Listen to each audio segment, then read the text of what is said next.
आज हम बात करने वाले हैं प्रेगनेंसी कंफर्म होने के बाद में ब्लीडिंग शुरू क्यों हो जाती है, क्या रीजंस होते हैं। इस टॉपिक पर मेरे और भी वीडियो है, अगर आप डिटेल में देखना चाहते हैं तो आप उनको देख लीजिए जा करके। देखिए, अगर आपका भी पीरियड मिस हुआ है और आपने प्रेगनेंसी टेस्ट करके देखा पॉजिटिव आया, आपको बच्चा रखना है, और कई बार ऐसा होता है कि हमें डेट मिस होने के बाद में कंफर्म हो गया कि प्रेगनेंसी टेस्ट हमारा पॉजिटिव है, हमने देखा कि हमारा बच्चा रुक गया, 1.5 महीने 2 महीने में ब्लीडिंग फिर से शुरू हो जाती है। तो क्या कारण होते हैं? ये एक मिसडाइवर्शन का खतरा होता है। कई बार यूट्रस कमजोर या बच्चादानी कमजोर होती है, जिसके कारण ब्लीडिंग फिर से शुरू हो जाती है। कई बार ये हार्मोन का इम्बैलेंस के कारण ब्लीडिंग फिर से शुरू हो जाती है। तो आपको इसी कंडीशन में क्या करना है? देखिए, अगर आपके साथ पहले भी ऐसा हुआ है तो जैसे ही आपकी डेट मिस हुई, आपने प्रेगनेंसी टेस्ट करके देखा पॉजिटिव है, तो आपको अपने नज़दीकी डॉक्टर से चेकअप करवा लेना है और अपनी पिछली हिस्ट्री आपको क्लियर बताना है कि हमारे साथ पहले ऐसे हो चुका है। और अभी का क्या कि आपको अभी प्राकृतिक रूप से कंसीव हुआ है, यानी कि कोई दवाई नहीं ली, ऑटोमेटिक से कंसीव हुआ है, या फिर आपने कोई दवाई या मेडिसिन लेकर के या कोई ट्रीटमेंट लेकर के कंसीव किया है, वो हिस्ट्री अपने डॉक्टर को बताना है। अब हम मेन बात करते हैं कि अगर आपका पीरियड मिस होने के बाद में आपको फिर से ब्लीडिंग शुरू हो गई, तो आप क्या कर सकते हैं ऐसी कंडीशन में? वो ब्लीडिंग आपको बिल्कुल हल्की भी हो सकती है, ऐसा भी हो सकता है कि पीरियड आने जैसी ब्लीडिंग हुई है। तो हमको इमीडिएटली, अगर हमें डॉक्टर के पास जा रहे हैं, हो सकता है कि हमारे डॉक्टर के पास बहुत भीड़ हो, हमें 7-8 घंटे तक नंबर ना आए, इमरजेंसी में हमें नहीं देख सकते वो, तो आपको ऐसी कंडीशन में क्या करना है?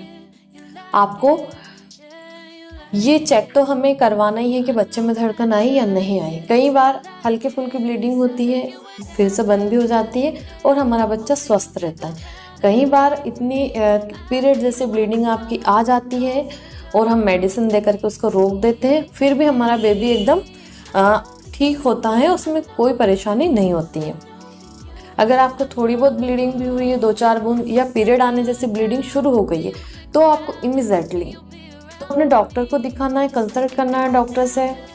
और अगर आपके डॉक्टर नहीं मिलते हैं तो फिर हम क्या कर सकते हैं?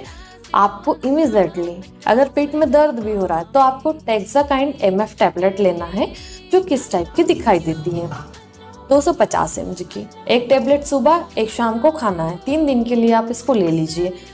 जैसे ही आपने मॉर्निंग में या जब भी आपको ब्लीडिंग शुरू हुई है, तब आपको ये टैबलेट खाना है और अपने डॉक्टर के पास चले जाना है, ताकि आपकी ब्लीडिंग स्टॉप हो जाए। आप एक टैबलेट लेंगे तो आपकी ब्लीडिंग काफ़ी कम हो जाएगी। आप 2-4 घंटे के बाद में अपने डॉक्टर को दिखा लीजिए।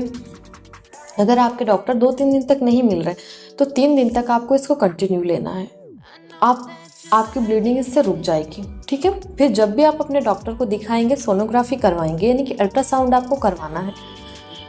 उसमें अगर शो होता है कि आपके बेबी में धड़कन है, बच्चा ठीक है, कोई प्रॉब्लम नहीं है, तो आपके डॉक्टर देख करके ट्रीटमेंट आपको आगे का दे देंगे। आपको इसके साथ में प्रोजेस्टेरोन कैप्सूल भी दे सकते हैं, इंजेक्शन भी दे सकते हैं, टेक्साकाइन टैबलेट भी दे सकते हैं, डूफास्टोन दे सकते हैं। वो डॉक्टर के ऊपर डिपेंड कर आपको और क्या क्या मेडिसिन वो दे सकते हैं, ठीक है। तो आपको इमीडिएटली में हमारी ब्लीडिंग तो रोकना है।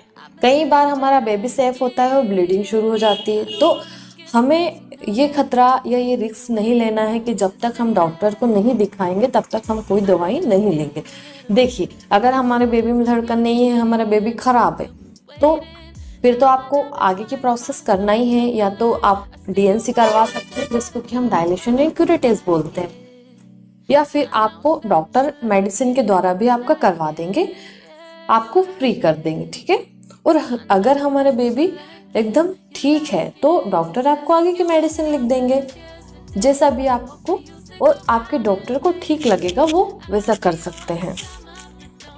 पर आपको फिलहाल में ब्लीडिंग रोकने से मतलब है, तो आप टेक्साकाइन टैबलेट एक सुबह एक शाम को ले और फिर अपने डॉक्टर के पास आपको चले जाना है। और डॉक्टर के पास जब आप जाएंगे तो डॉक्टर को बताइए कि हमें ब्लीडिंग शुरू हो गई थी, तो हमने ये टैबलेट ली, तो इससे हमारी ब्लीडिंग स्टॉप हो गई या पहले से कम हो गई। ये बात आपको डॉक्टर को बताना है। और अगर ये वीडियो देखते टाइम आपके मन में कोई भी क्वेश्चन हो तो आप मुझे कमेंट्स करके पूछ सकते हैं। मेरे चैनल पर नए हैं तो सब्सक्राइब करें, आपको ऐसी ही नई नई जानकारी मिलती रहेगी।